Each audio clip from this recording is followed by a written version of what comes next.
रुबीना अगमोई सी हो गई और सुल्तान थक हार कर कांपने लगा। इससे ख्याल आया यहाँ कुछ बेहतर होने वाला नहीं, सिर्फ वक्त का ज़या हो रहा है। वो फ़ौरन घर से निकला और कुछ देर बाद सरफराज के घर पहुँच गया, जो इलाके का काउंसलर था और रफीक मर्चेंट के साथ इसके अच्छे ताल्लुकात थे। सुल्तान ने सारा वाक़या सरफराज के सामने बयान किया और मामले में इससे मदद की दरख्वास्त की।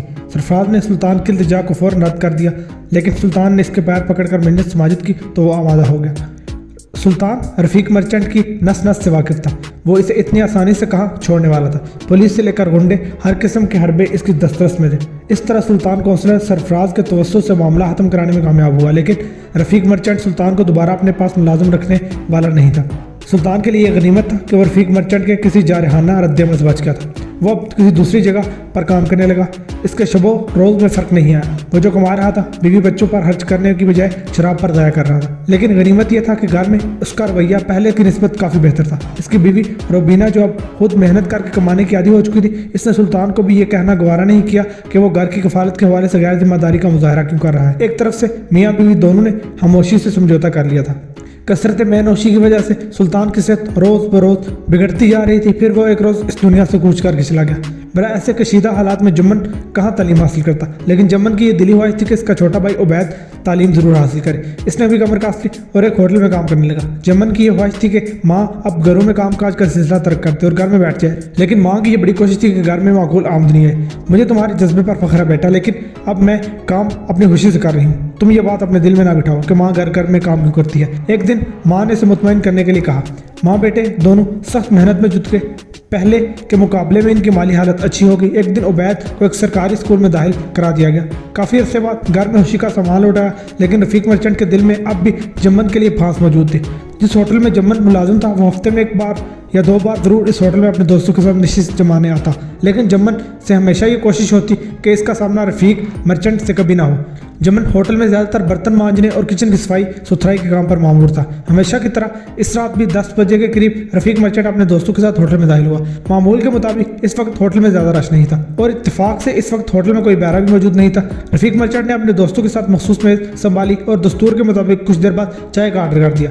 इस्तकबालिया टेबल पर हमेशा होटल का मालिक बैठा करता था। इसे जमन और रफीक मर्चेंट के दरमियान होने वाले मसले के बारे में अच्छी तरह इल्म भी था और इसे अंदाज़ा भी था कि रफीक मर्चेंट के दिल में अब भी जमन के लिए नफरत मौजूद है। जब रफीक मर्चेंट की निगाह जमन पर पड़ जाती तो उसके चेहरे पर एकदम नागवार और नफरत के तासुरात दौड़ने लगते। ही से वो कोशिश करता कि दोनों काम ना सामना ना हो, लेकिन बदकिस्मती से इस वक्त होटल का मालिक इस्तकबालिया काउंटर पर खुद मौजूद नहीं था। इसका बेटा बैठा हुआ था। इसने जमन को रफीक मर्चेंट वाली टेबल पर जाने का कहा।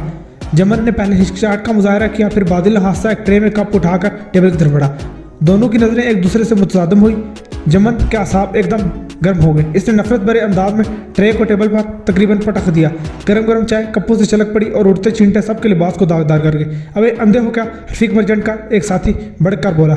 इसने सब कुछ जानबूझ कर किया है। अभी मैं इस लड़के की अकड़ निकाल लेता हूँ। रफीक मर्चेंट ने रुमाल से अपना लिबास झाड़ते हुए तैश के आलम में कहा और दूसरे ही लम्हे एक जन्नाटेदार थप्पड़ जमन के गाल पर रसीद कर दिया। जमन अपनी जगह से लड़खड़ा गया।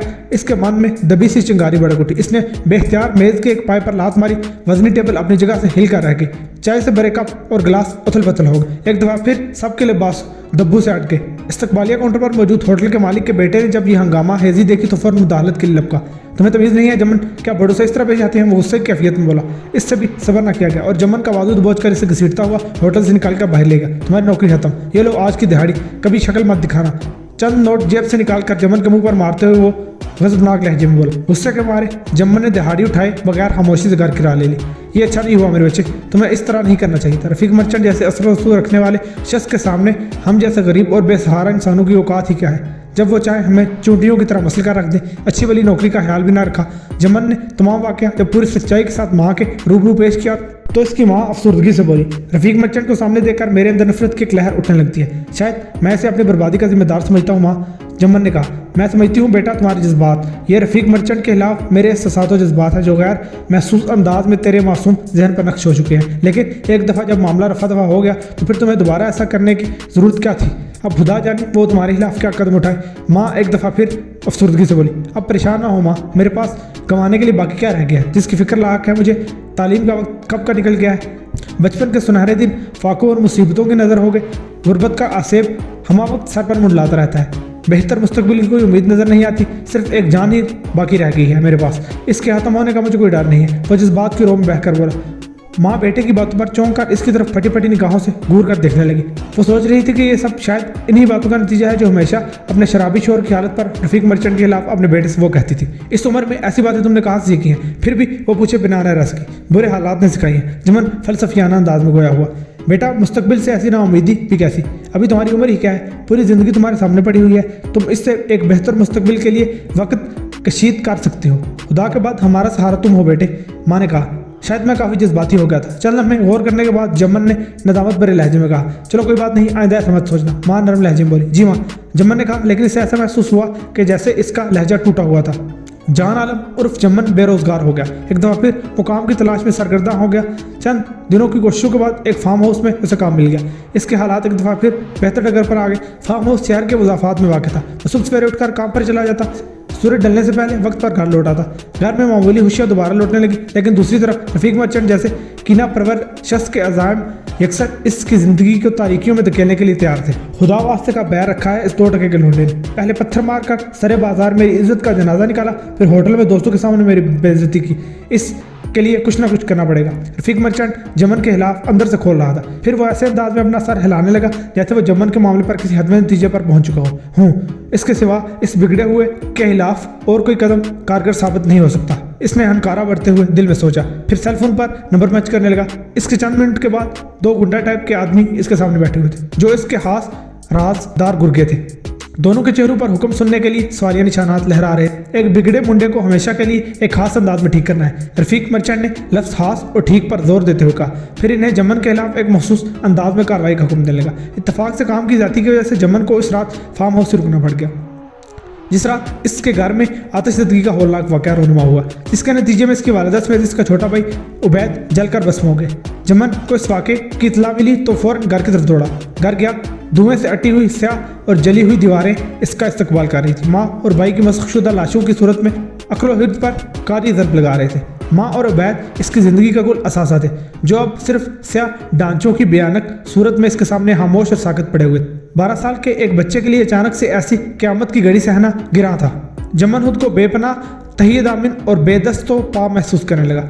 शाक ने इसकी जहनी हालत को तहबाला कर दिया। इसे इतला सिर्फ ये मिली कि इसके घर आतिशदगी का वाक़या रोनुमा हुआ। यहाँ आकर तो सारा चमन इसने हाथ पाया। वो हाली नज़रों से अपने उजड़े हुए गुलशन को तके जा रहा था। इसकी आहो बका की ताकत यकायक सलब हो चुकी थी। दूसरी तरफ रफीक मर्चेंट गैज़ो गज़ब की सूरत में पेश आ रहा था। तुमसे एक छोटा सा काम भी पूरा ना हो सका। पहले ये मालूम करते कि वो घर पर है या नहीं। जब पता हो जाता कि वो घर पर मौजूद है तब इकदाम उठाते। रफीक मर्चेंट दोनों पर बरस पड़ा। साईं किस्मत की बात है, वो लड़का हमेशा रात अपने घर में गुजारता है। आप बेफिक्र रहें साईं, वो लड़का कहीं नहीं जा सकता। हम इसे फैमिली की तरफ रवाना करने में देर नहीं करेंगे। वैसे भी वो सदमे की वजह से एक जिंदा लाश की सूरत में नजर आ रहा है। लंबी मूंछ वाले ने कहा, जिंदा लाश हूँ, जिंदा लाश। रफीक मर्चेंट लफ्ज़ जिंदा लाश को दोहराते हुए बोला। दिलशाद, तुम्हारे मुंह से एक अच्छा लफ्ज़ निकला। रफीक मर्चेंट के होंठों पर एक शैतानी मुस्कुराहट दौड़ने लगी। इसे एक जिंदा लाश की अगली सूरत बनाना होगा। वो जिंदा रहेगा लेकिन जी कर मरेगा। दुनिया वाले देखकर इसे रूख फेरेंगे और वो आईने में अपने आप को देखकर लर्ज उठेगा। लेकिन अभी नहीं, अभी आतिशदगी का साना लोगों के जहनों में ताज़ा है। रफीक मर्चेंट लंबी मूंछों वाले से मुखातिब था। दिन गुजरते गए, लोग सानहे को भूल गए। चमन समेत किसी के वहमो गुमान में भी नहीं था कि ज़ाहिर नजर आने वाले कुदरती हादसे के पीछे में असल हाथ रफीक मर्चेंट का है। वक्त हाँ कितना ही गुजर जाता है। फार्म हाउस का निगरान, जिसका नाम गुलाम रसूल था, एक खुदातरस और नेक इंसान था। जमन के सर पर उसका दस्ते शफकत साया फगन था। गुलाम रसूल की कुशादा दिली, खलूस और हौसला अमेज बातों ने गोया जमन के लिए बेजान जिस्म में एक नई तवानाई बार दी। फिर वो सोचकर जमन को हैरत होती कि वो इतनी जल्दी से दोबारा जिंदगी की तरफ कैसे लौट आया है। मुझे अफसोस है उस रात मैं घर क्यों नहीं मौजूद था अपनी माँ और भाई के साथ बनने के लिए। सदमे के मारे जमन एक दिन बोला, मुझे तुम्हारे दुख का पूरी तरह से एहसास है बेटे, मगर ये सब ऊपर वाले के इख्तियार में है। जिंदगी के दिन बाकी हों, हर बला टल जाती है। इसमें इंसान का आपका इख्तियार कहाँ होता है। ऐसी बातों को जहन में जगह मत दो बेटा। जवां मर्दी के साथ जीने की तरफ लौटाओ, कुछ बन के दिखाओ, दुनिया के लिए मिसाल बन जाओ। गुलाम रसूल की ऐसी नसीहत आमोज बातों के नतीजे में जमन दोबारा जिंदगी की तरफ लौटा है। जमन एक दफा फिर फार्म हाउस में काम करने लगा। रफीक मर्चेंट का असल हदफ जमन था, जो न सिर्फ जिंदा था बल्कि अब जिंदगी की तरफ लौट भी रहा था। जमन के साथ साथ अब इसे गुलाम रसूल पर भी तैश आने लगा। इसने जमन जैसी जिंदा लाश में जीने की लगन पैदा कर दी। ये सब देखकर वो कुड़ता रहा, फिर एक नतीजे पर पहुंच गया। तुम दोनों अपना समूह उठाकर फौरन मेरे पास आ जाओ। वो फोन पर गुस्से से बोला। दूसरी तरफ से कोई जवाब सुनने से पहले ही लाइन काट दी गई। थोड़ी देर बाद दोनों हुक्म के गुलाम इसके सामने मौजूद थे। अब पहले गुलाम रसूल को देखना होगा, फिर जमन को, ताकि जमन को एक मजीद दचका सहना पड़े, वो लोगों की नज़रों में और भी जलील ख्वार हो सके। गुलाम रसूल को टारगेट करने के बाद किसी तरह ये बात पूरे इलाके में फैला दो कि जमन के मनहूस साए का असर था, जिसने इसके मोहसन गुलाम रसूल जैसे नेक इंसान को भी आहर चाट लिया। फिर इसके बाद जमन के बारे में जो फैसला होगा इस पर अमल करने का हुक्म दूंगा। रफीक मर्चेंट ने अपने अज़ाम का इजहार किया। एक शाम नामालूम मोटरसाइकिल सवारों ने गुलाम रसूल को गोलियों से भून डाला। पूरा इलाका इस अंदोहनाक वाक़े से सोगवार हो गया। हर छोटा बड़ा गुलाम रसूल जैसे बेज़र और अमन पसंद इंसान मोहसन का साया जमन के साथ अचानक उठ गया। इसके पुराने जहम गुलाम रसूल की मोहब्बत और शफकत के असर से कम हुए और मुंदमिल हो रहे थे, एकदम से हरे हो गए। फिर पूरे इलाके में ये बात बड़ी तेज़ी के साथ गर्दिश करने लगी कि ये सब जमन की नहुसत का नतीजा है, वरना गुलाम रसूल जैसे इंसान, दोस्त और अमन पसंद इंसान का आहद दुश्मन कौन होगा। लोग मकतूल गुलाम रसूल के अहले खाना को मशवरा दे रहे थे कि इस पैदाइशी मनहूस लड़के को फौरन अपने घर से भगा दे। खुदा हादसा इस लड़के के मनहूस साए की वजह से कल को आपके घर पर कोई आफत नाज़िल ना हो जाए। पहले बाप को शराब की बुरी तलाश पड़ी और बिलाहिर कसरत शराब की नोशी ने इसे मार डाला। फिर माँ और भाई घर समेत जलकर खाकसर हो गए। फिर इसके मनहूस साए ने इसके मोहसन और हैरवा गुलाम रसूल को बिना वशा। ऐसे मशवरे देने और इस किस्म की बातों में ख्वातीन ज़्यादा पेश थी। हर तरफ से जब इस किस्म की बातें हुई तो जमन के कानों में भी आ पड़ी, गोया इसके पाँव के तले ज़मीन निकल गई। वो लाशऊरी तौर पर खुद को मनहूस और कसूरवार तस्वर करने लगा। मकतूल गुलाम रसूल के घर वाले इस अंदोहनाक मौत से दिल गिरफ्तार थे। लोगों की ऊट पटांग और लव किस्म की बातों ने इन पर ऐसा असर डाला और जमन के लिए इनकी नज़रें आखिर बदल गई, जैसे वाकई गुलाम रसूल की मौत का जिम्मेदार जमन हो। इससे कबल कि वो एक दिन बाजू से पकड़कर इसे घर से निकाल देते, इसने खुद घर से निकलने का फैसला कर लिया। जमन दिन भर फार्म हाउस में काम करता और शाम डलते ही वापस गुलाम रसूल के घर लौट आता था। अब वो दिन रात फार्म हाउस में रहने लगा, मगर यहाँ की फिजा भी इसके लिए मुख्तलिफ ना थी। हर कोई इसकी कुर्बत से खौफ कर रहा था। अपने इर्द गिर्द इसे ज़मीन तंग होती हुई महसूस हो रही थी। रफीक मर्चेंट की ओछी चाल इसके खिलाफ नहायत कारगर साबित हो रही थी, जिसका इसे ज़रा भी अंदाज़ा नहीं था। ऐसे जाहिल और ज़ईफ़ुल एतकाद लोग जब मौजूद रहेंगे, हम जैसे शातिर लोगों के मनफी हरबे बड़ी आसानी के साथ कामयाब होते रहेंगे। बेचारा जमन कहीं का नहीं रहा। रफीक मर्चेंट के चेहरे पर शैतानी मुस्कुराहट दौड़ रही थी। साईं, अब हमें अगले हुक्म का बेचैनी से इंतजार है, लंबी मूछ वाला खुशामदाना अंदाज में बोला। नहीं दिलशाद, अभी नहीं, कुछ दिनों के लिए मुझे इस तड़पते देखना है। मैंने उस दिन से दिल में तहिया कर लिया था जिस दिन इसने मुझे पत्थर मारकर सरे बाजार मेरा तमाशा बनाया था कि मैं अपनी बेइज्जती का बदला इस तड़पा कर लूंगा। फिर जब इसने होटल में भी जरूरत दिखाई तो मेरी नफरत दो आश्ता हो गई। फिलहाल इसे तड़पने दो। रफीक मर्चेंट ने नहुसत से बोला। जी साईं, लेकिन वो शहर छोड़कर कहीं और ना निकल जाए। लंबी मूंछों वाला जिसका नाम दिलशाद था बोला। ये सुनकर रफीक मर्चेंट के चेहरे पर नागवारी छा गई। तुम लोग क्या सिर्फ मुफ्त की अयाशियां करने के लिए बैठे हो? वो लड़का बेहबरी में आराम से निकल जाएगा। गुस्से के मारे रफीक मर्चेंट की बोमें चढ़ गई। हमारी नज़रें इसी पर हैं साईं, हमें इसके मुतालिक बराबर खबरें मिल रही हैं। दिलशाद सिर्फ एक अंदेशे का इजहार कर रहा था। दिलशाद का साथी फौरन बोला। यह सुनकर रफीक मर्चेंट का पारा नीचे आ गया।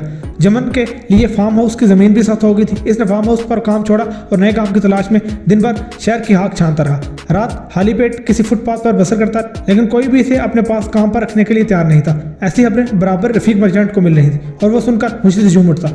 और फिर एक दिन आखिरकार जमन की कोशिशें रंग ले आई। इसे काम मिल गया और सच पाने के लिए छत भी। अरे पहले दिन सीधा मेरे पास आते तो मैं उसी रोज़ तुमको काम पर रख लेता, इतने दिन तुम्हें हार ना होना पड़ता। मैं ऐसी दकियान उसी किस्म की बातों पर एतकाद नहीं रखता जिसकी बुनियाद पर किसी को काम सिफारिश करूँ या इसे अपने पास काम पर ना रखूँ। मैं सिर्फ चोर और काम चोर किस्म के मुलाजमों को पसंद नहीं करता। जमन की बात पर 50 साल लाल खान बोला। वो जमन के हालात से वाकिफ था।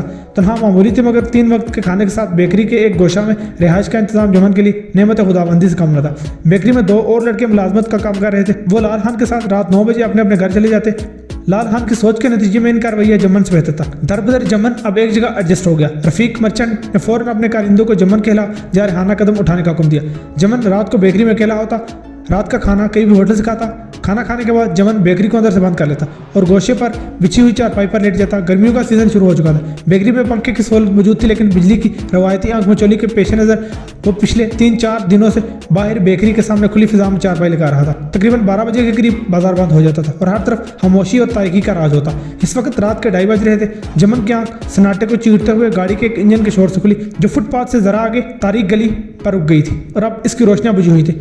दरवाजे खुले और तारीकी में 2 हुई तेजी के साथ निकलकर फुटपाथ पर बिछी हुई चारपाई के पास पहुंचे, जिस पर जमन लेटा हुआ था। नींद में डूबी हुई आंखें मसलता हुआ जमन उठकर बैठ गया। दूसरे हिले में उन्होंने ऐसी महारत से काबू और बेबस किया कि वो चीख सकता था, ना हाथ चला सकता था। कुछ देर बाद वो गाड़ी में अगली नशिस्तों के दरमियान दुबका बैठा हुआ था और गाड़ी तेज रफ्तारी के साथ आगे बढ़ रही थी। जमन की आंखें पूरी तरह तारीकी में डूबी हुई थी। अगवाकारों ने इसके चेहरे पर दबीर स्याह रंग का एक थैला नुमा नकाब डाल दिया था। इसमें सुराह नाम की कोई शय नहीं थी और इसके लबों पर हाथ की सख्त गिरफ्त थी ताकि वो चीहो पुकार न कर सके।